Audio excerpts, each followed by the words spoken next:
Hello, I'm Dr. James Min Kim from Korea. I'll introduce briefly to you the innovative mesh scaffold to non-surgical rhinoplasty. There have been two options where people could augment their nose non-surgically, nose fillers and nose threads. And those mesh scaffolds work by tissue ingrowth into the mesh pores as they remain in situ. They stimulate the effective collagen production and tissue regeneration with volumizing effect.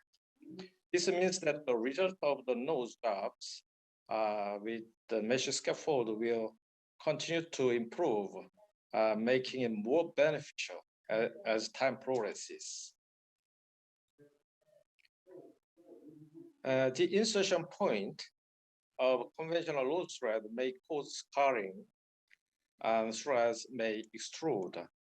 They can migrate away from their original position. The difference with the conventional thread is that there is no migration. For those augmentation, over 10 threads are needed. On the 6 threads, in terms of conventional threads, it is unlikely you would see a noticeable difference with that amount. ND, NC, NA products are parts of Tesslift soft nose series that compensate the defect of the conventional nose thread. They have no risks causing blindness and skin necrosis compared to nose fillers and don't migrate like conventional threads. They have ability to continuously maintain the state post-procedure without distortion or widening. In terms of conventional nose thread, thread migration and breakage are complications which have been observed and may occur, but for mesh scaffolds prevent these problems. Due to proper tissue ingrowth, the nasal dorsum centered on the mesh scaffold is gathered. Such effect is possible to be seen with fillers or conventional thread. It dissolves completely and safely, meaning the procedure is non-permanent, but the results are significantly longer lasting than fillers and conventional nose thread because the mesh scaffold increases effectively and encourages nasal collagen production and tissue regeneration. Find out how a columellar strut can be used to maintain nasal tip support during surgical rhinoplasty. Filler and conventional nose thread spread and deform the gap between the medial crus of nasal columellar on either side, resulting in sharp decrease in the nasal tip projection effect and problems in the subsequent surgery. Tesslift soft NC acts like a columellar strut plus medial crural fixation suture. Effective and continuous nasal tip projection due to the gap being brought to the center by tissue ingrowth into the proper mesh pores is possible. This is for those columellar. It has a special design which properly touch the bone and prevent distortion or migration.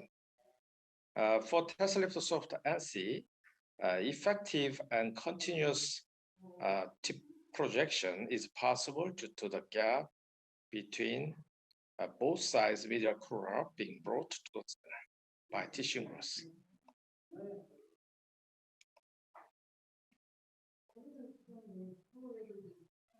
This is NA type, has special design which make alloy reduction and use a reinsertion technique to make a strong adhesion and volumizing effect. The effect of the conventional load thread is lost only by skin movement. However, Tesslift Soft NA has strong adhesion due to tissue growth into the mesh pores and maintains the effect despite skin movement, volumizing effect. As through this technique, as 5 layers of mesh scaffolds are subnasally located here, nasolabial angle is properly widened due to the very effective volumizing effect. Then the lips look less protruded and creates a more sophisticated look. Tesslift Soft NA type is available for change of position and height of entry and exit point according to the flaring type of nose allar. Set the widest point as entry and exit point, and set a lateral projection of allar rim point higher than the allar facial groove. Here, allar facial groove as seen type 3. Then go a little vertically downward initially and proceed subnasally. After Tesslift Soft NA procedure, fix the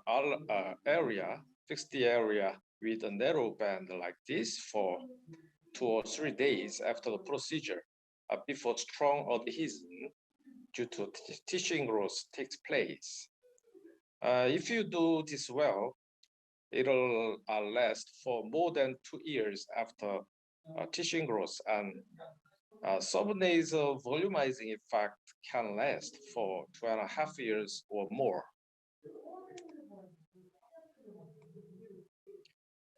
Minimal number of mesh scaffold is used. 2 or mesh scaffolds may be used for nose bridge, and 1 or 3 mesh scaffold may be used for the nose tip for the nasal columellar, and just 1 mesh scaffold may be used for the nose allar.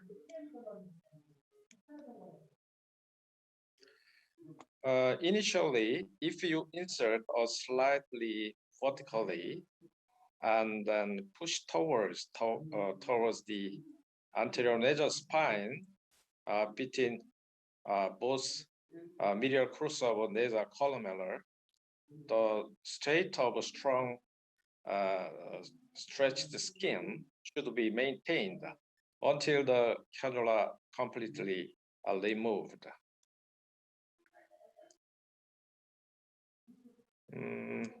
Make sure the tip of the nose looks slightly higher than expected. To remove the inserted mesh scaffold, you may be able to pull them out immediately during the procedure.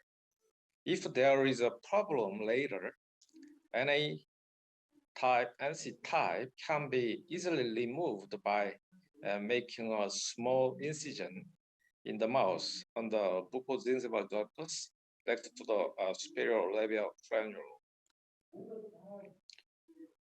For 5 days after the procedure, it would be helpful if the patients massage twice a day by holding the tip of the nose with the sense that it gets pulled forward for 10 minutes to prevent extrusion before the mesh is firmly attached to the nose.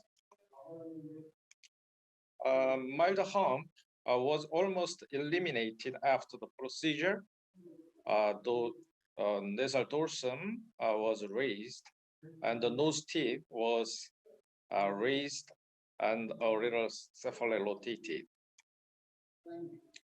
You can see that the nose tip was raised after the procedure, and this procedure. The low and wide nose dorsum before the procedure has been raised and narrowed after the procedure, and also the tip is projected. This is another patient before and after. Dr. Kim, you have 5 minutes left. Okay. Yeah, this is before. You can easily find the widened nasolabial angle. This is before and after. This is before and after. Okay, thank you so much.